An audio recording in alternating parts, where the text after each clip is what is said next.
वैद्य चुड़ैल। हरिया नाम का एक व्यक्ति भागता हुआ दिया नाम की औरत के घर पर जाता है, जहां वो एक चुड़ैल को घर की छत से चिपका हुआ देखता है। चुड़ैल को देख हरिया जोर से चिल्लाता हुआ बोलता है, हाँ, चुड़ैल। हरिया की आवाज सुनकर चुड़ैल नीचे उतरती है और उसके सामने आकर उससे बोलती है, चुप हो जाओ और मुझे बताओ इस वक्त यहाँ क्यों आए हो।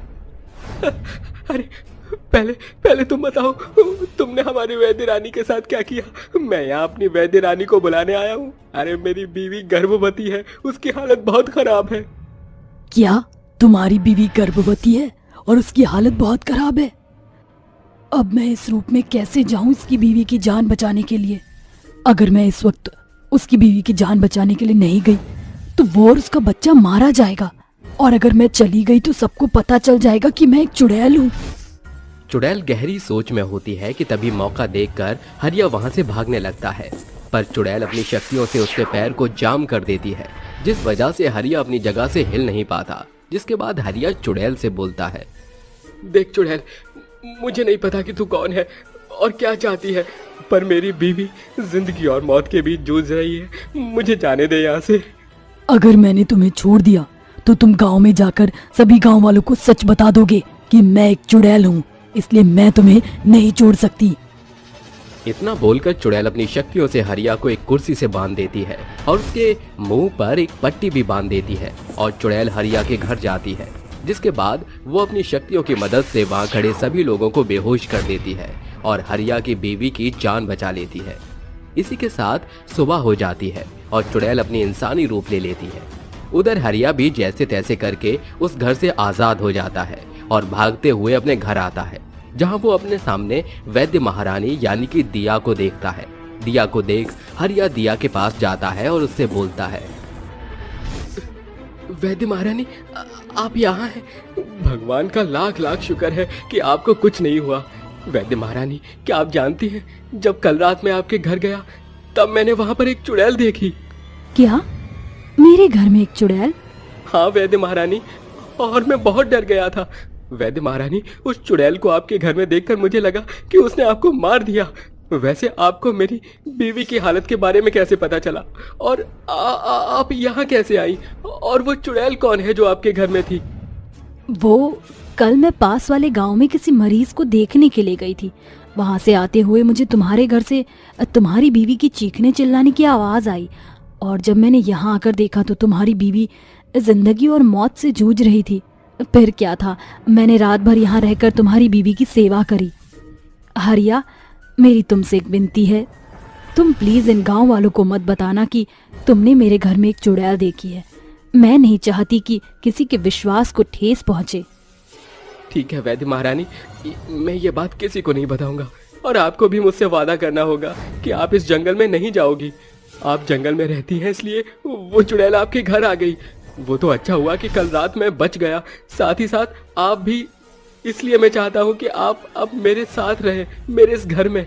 आज आपकी वजह से मेरी बीवी बच्चों की जान बच सकी है।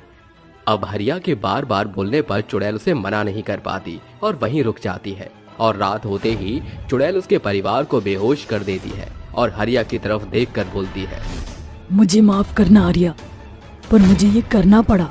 अगर मैं ऐसा नहीं करती तो तुम फिर से मेरा असली रूप देख लेते, और डर से तुम मेरी सारी सच्चाई गांव वालों को बता देते। गांव वाले मुझे कभी माफ नहीं करते, क्योंकि उनकी नजरों में तो मैं एक चुड़ैल ही रहती। इसलिए मुझे ये सब कुछ करना पड़ रहा है। अब इसी तरह से चुड़ैल दिन में अपना इंसानी रूप लेकर गरीब और असहाय लोगों की मदद करती और उसका इलाज करती, और रात होते ही अपने असली रूप में आ जाती।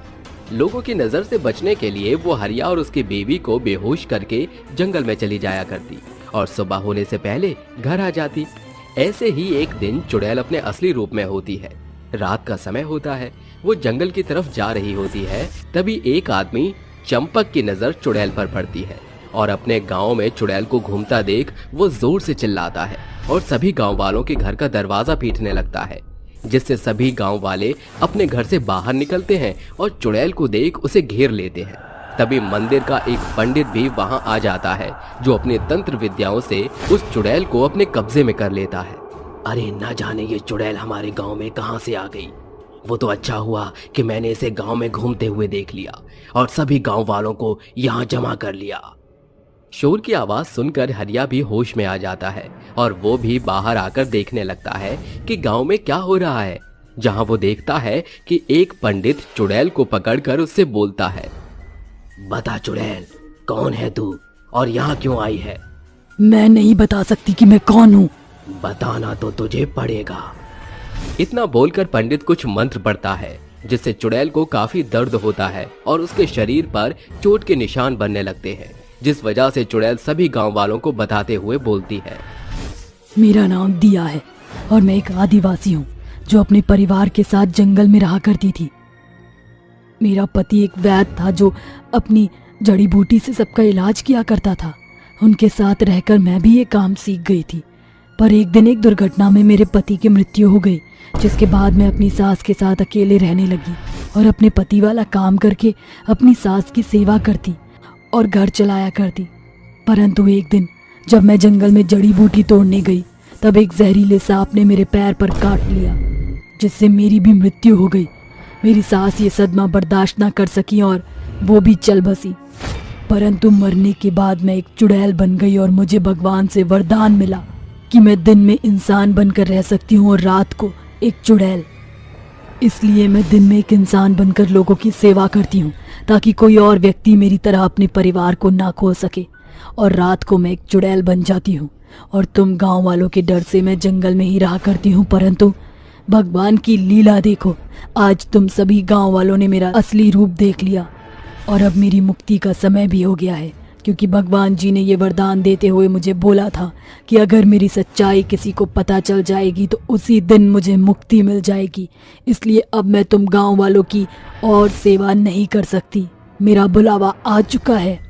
तभी एक तेज रोशनी चांद से होकर चुड़ैल के ऊपर पड़ती है और चुड़ैल वहां से गायब हो जाती है, जिसके बाद सभी गांव वालों को अपनी गलती का एहसास होता है। साथ ही हरिया को पछतावा होता है कि वो अपनी वैद्य महारानी को जाने से नहीं रोक पाया।